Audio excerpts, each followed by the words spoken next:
प्रस्तुत अवतरण में विद्यापति राधिका की मनोदशा का वर्णन कर रहे हैं।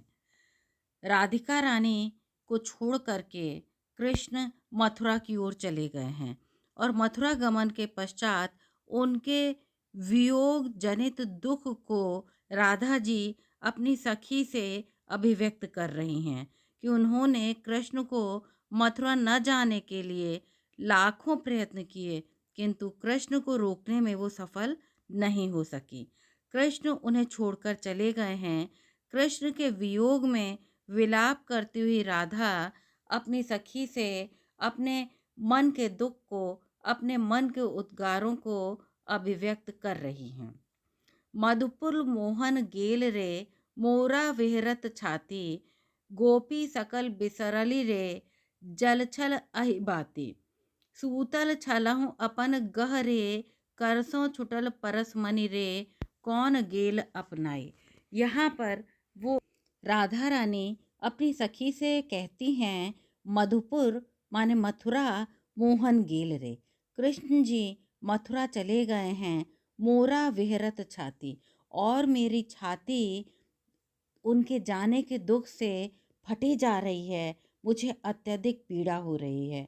गोपी सकल बिसरली रे, जल छल अहिबाती, अहिबाती माने सौभाग्यशाली, छल माने थी, जल माने जितनी, जितनी भी सौभाग्यशाली गोपियां थीं, वो सभी उन सभी गोपियों को, सकल गोपियों को बिसरली रे, वो मथुरा जाकर भुला बैठे हैं। यानी ब्रज में जितनी भी सौभाग्यशाली गोपियां थीं जो उन्हें प्रेम करती थीं, वही कृष्ण मथुरा जाकर उन सभी गोपियों को विस्मृत कर चुके हैं।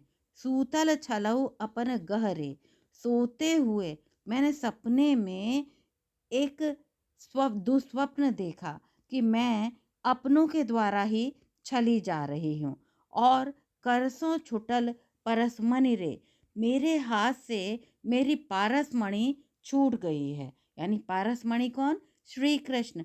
सपने में मैंने देखा कि मेरे हाथ से कृष्ण के प्रेम रूपी पारसमणि मेरे हाथ से बहुत छूट गई है। कौन गेल अपनाई, कत कहबो कत सुमिरब रे, हम मरिए गरानी। कह रही है कि किसी ने उसको उठा करके अपना लिया है, अंगीकार कर लिया है, स्वीकार कर लिया है, अपना बना लिया है। वो कौन है? वो कुब्जा है। कत कहबो कत सुमिरब रे, मैं इस बात को किससे कहूँ और मैं कहाँ तक स्मरण करूँ, क्योंकि ये बात स्मरण करने से ही मुझे अत्यधिक दुख होता है। हम मरिए गरानी, और हम तो ये सोच सोच करके ग्लानि से मरे जा रहे हैं कि हमारे हाथ से कृष्ण रूपी पारसमणि छूटी क्या, उसे तो कुब्जा ने अपना लिया है। आनक धरसो धनवंती रे, कुब्जा भेल रानी। अरे ये जो कुब्जा है, आनक माने अन्य के धन को अपना कर धनवंती रे, अन्य के धन को अपनाकर धनवंती होकर कुब्जा भेल रानी, कुब्जा अब रानी हो गई है। और गोकुल चान चकोरल रे, चोरी गेल चंदा। कह रहे मेरा तो चंदा चोरी हो गया है, और गोकुल का चांद माने जो चांद कृष्ण थे वो अब चकोर हो गए हैं। कहने का तात्पर्य है, जिस प्रकार चकोर पक्षी चांद को निहारता है, उसके प्रेम में लीन होकर यहाँ उल्टा हो गया है, चांद ही चकोर हो गया है। कृष्ण अब कुब्जा को चकोर बन गए हैं और प्रेम में कुब्जा को निरंतर निहारते रहते हैं, उसी को देखते रहते हैं। मेरा चंदा तो सच में चोरी हो गया है। निंदई गेलऊ सपनाई, मैं तो अपने स्वप्न की भी निंदा करती हूँ। मैं तो सोचने में भी बहुत तकलीफ होती है।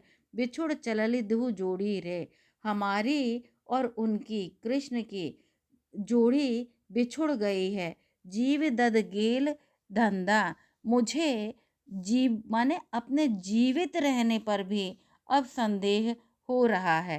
काक भाक निज भारवह रे, भारवह माने शगुन विचारक कागा। हे शगुन विचारक कागा, तुम शगुन विचार के हमें बताओ कि हमें हमारे कृष्ण जी यहाँ पर कब आएंगे। कहा जाता है कि कागा एक शगुन विचारक होता है, पक्षी होता है, और कौवा जब किसी की मुंडेर पर सुबह आकर के बोलता है तो ऐसा प्रतीत होता है उस दिन उनका कोई प्रिय घर में आता है। तो वही वो कागा से शगुन विचारने के लिए कह रही हैं कि यदि तेरी भविष्यवाणी सच होती है तो खीर खांड पहु आवत गोरा, मेरा कृष्ण अगर यहाँ पर आ जाता है ब्रज में तो मैं खीर खांड भोजन देव रे, तब मैं तुम्हें भरी कनक कटोरा सोने के कटोरे में भरकर खीर और खांड तुम्हें खाने के लिए भोजन के रूप में दूंगी। बनई विद्यापति गाओल रे। विद्यापति कवि कहते हैं कि हे नारी, आप धैर्य धारण कीजिए। गोकुल होयत सोहमान रे। सोहमान माने शोभायमान। गोकुल निश्चित रूप से कृष्ण के आगमन के पश्चात शोभायमान होगा। फेर मिलत मुरारी, और मुरारी कृष्ण आपको पुनः दर्शन देंगे और आपका और कृष्ण का मिलन पुनः होगा, ब्रज बालाओं का मिलन पुनः होगा। यहाँ पर कुब्जा के प्रति राधा और गोपियों की ईर्ष्या प्रकट हो रही है, कृष्ण के प्रति उल्हाना है, और कौए के विषय में बताया है कि वो किसी प्रिय के आगमन का संकेत देता है। विविध अलंकारों का सुंदर प्रयोग है। विशेष जानकारी के तौर पर हम जान सकते हैं कि विद्यापति की प्रसिद्धि का आधार उनकी पदावली है। पदावली में भक्ति विषयक और श्रृंगार विषयक दोनों प्रकार के पद लिखे गए हैं, और विद्वानों ने इसी आधार पर कोई उन्हें भक्त कहता है, कोई श्रृंगारी कवि कहता है। भक्त कवि कहने वाले कवि हैं जॉर्ज ग्रियर्सन, ब्रजनंदन सहाय, बाबू श्याम सुंदर दास इत्यादि। जॉर्ज ग्रियर्सन विशेष रूप राधा जीवात्मा का प्रतीक है और कृष्ण परमात्मा के। जीवात्मा परमात्मा से मिलने के लिए निरंतर प्रयत्नशील है। विद्यापति को भले ही हम भक्त कवि कहें चाहे श्रृंगारी कवि कहें, वो दोनों ही रूप में प्रशंसनीय है, श्लाघनीय है और वंदनीय है। विद्वानों का एक दूसरा वर्ग है जो इन्हें श्रृंगारी कवि मानता है, जिनमें से प्रमुख है हरप्रसाद शास्त्री, रामचंद्र शुक्ल, बाबूराम सक्सेना, रामवृक्ष बेनीपुरी, डॉक्टर राम कुमार वर्मा, बच्चन सिंह इत्यादि। विद्यापति के काव्य में विद्यमान भक्ति तत्व आचार्य शुक्ल की ने बहुत तीखी आलोचना की है, और वो कहते हैं कि आध्यात्मिक रंग के चश्मे आजकल बहुत सस्ते हो गए हैं। उन्हें चढ़ाकर जैसे कुछ लोगों ने गीत गोविंद को आध्यात्मिक संकेत बताया, वैसे ही विद्यापति के इन पदों को भी। निराला ने श्रृंगार विषयक इन्हीं तर्कों के आधार पर विद्यापति के काव्य को नागिन की लहर कहा है। बच्चन सिंह खुजराहो की मंदिर वाली आध्यात्मिकता बताते हैं। विद्यापति से संदर्भित विद्वानों के प्रमुख कथन इस प्रकार हैं। हजारी प्रसाद द्विवेदी ने विद्यापति को श्रृंगार रस के सिद्ध वाक कवि कहा है।